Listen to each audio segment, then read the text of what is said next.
my brand new Toyota Prius of just about 2 years ago. I bought a brand new Prius, and a big thing on my podcast and most episodes is I like to have guests on with me that have impacted my thinking or my actions in some way. And a lot of guests have impacted me or influenced me in a few ways.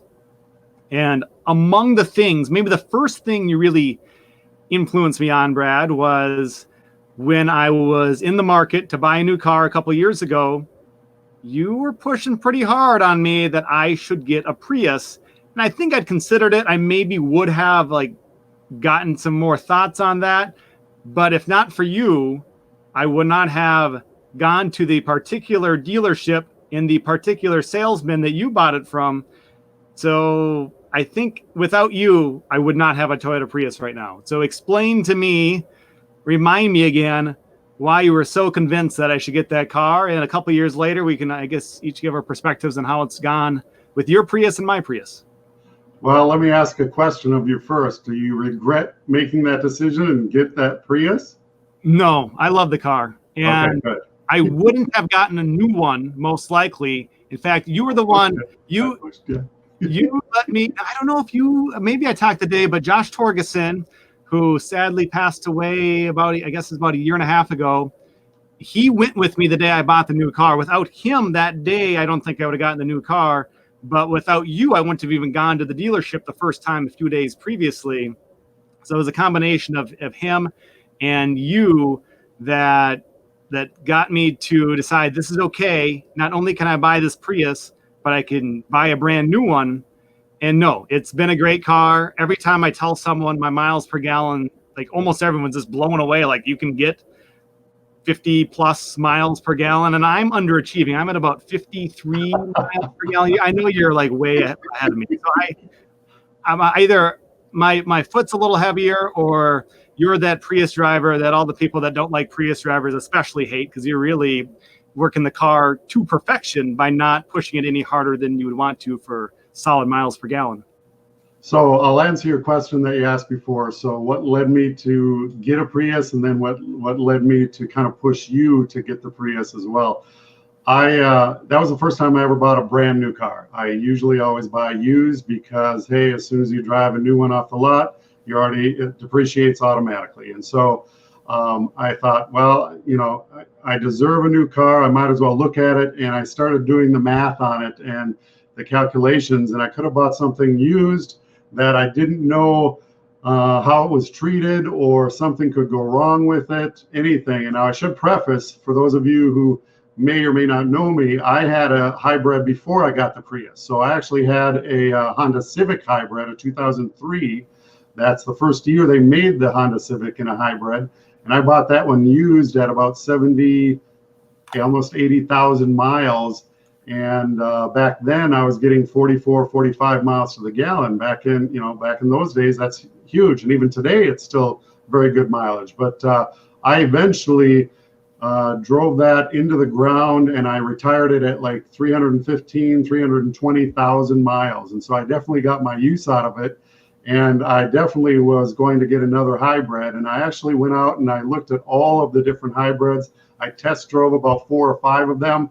And surprisingly enough, when I was sitting in the Prius felt the most open to me and with the most room. And even today, I'm 6'4", a little bit over 6'4", 215, 220 pounds. And now I still don't have my seat all the way back.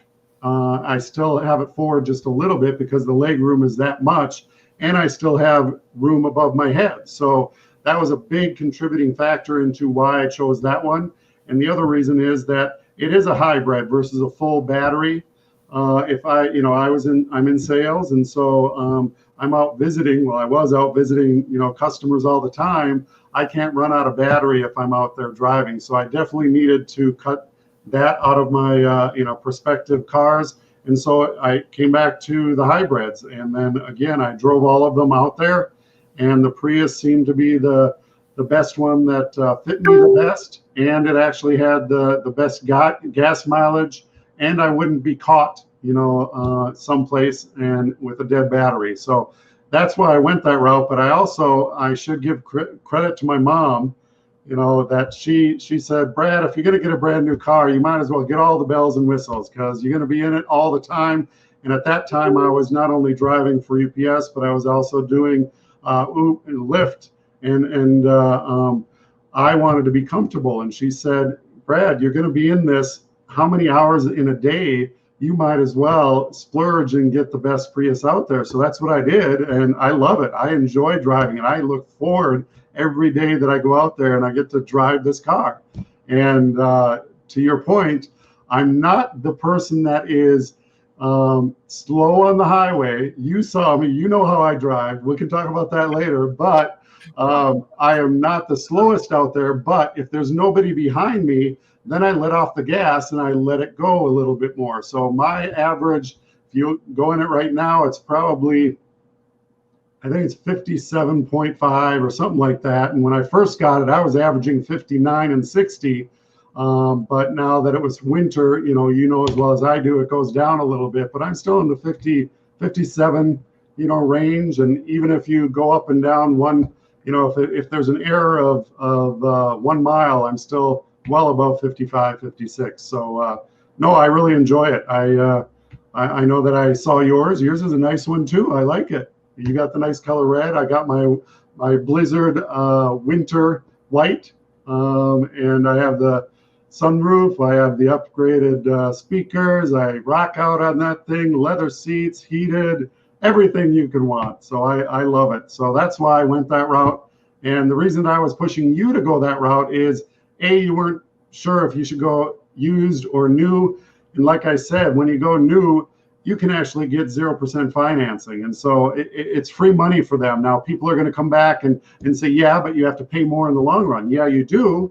But what's nice about it is you are covered. You have that insurance on that vehicle. And so if something went wrong, you're covered, versus I still have a lot of friends that have used cars that something goes wrong and they have to come up with $1,500, $2,000 just to keep it running again. So, there are many different reasons, but you and I sat down and we did the math a little bit for you, because you were doing more of the Uber and Lyft than I was at that. Well, for a while, I was doing as much or a little bit more because I really jumped into it at the very beginning. But on average, you were doing more. So we just figured out the miles and it would pay for itself. The ROI on it was clear to me. And so I think that's the main reason why I pushed you to go ahead and get it, because you'd be able to see the return on investment much, much faster with that thing versus some of these other ones that were not a hybrid. I have a difficult time making certain decisions. So I created a spreadsheet, and maybe I showed it to you at the time. I can't quite remember. With my previous car, with some other cars I was looking at, some estimates in there based on miles per gallon and different fuel prices. But it was clear over the life of the vehicle, or over not even the life of the vehicle, over a certain amount of years, beyond like 5 or 7 or 8 years, which I plan to drive this thing as long as it's a good car, however many miles that is, that by far and away, the best value was the Prius, even though it costs more up front. Mm-hmm. So I got my 0.9% interest rate, so not quite zero. And yeah, I feel like that's free money, because normally I like to pay things off right away. But with this, no, it wouldn't make any sense. I'll pay as little as possible for it for the 5 years of the loan. And when the 5 years are up, I'll be driving that baby for free, basically, until it stops running. And hopefully there's a lot of years left. And I do. So I appreciate your influence on that. And had it not been such a big jump for me to buy a new car, I probably would have done what you did and spend $2,000 or $3,000 more and get all the bells and whistles and leather and heated seat and everything else that yours has that mine doesn't have. Now, I should say that since we returned from our vacation, I did pay off my Prius. So I'm done with that, and everything is just icing on the cake now, and it feels good to have that paid off. So, well done, sir. Yes. Well, so now anyone that has questions about being a future Prius owner, now you have at least 2 people they can reach out to, either Bradley or I.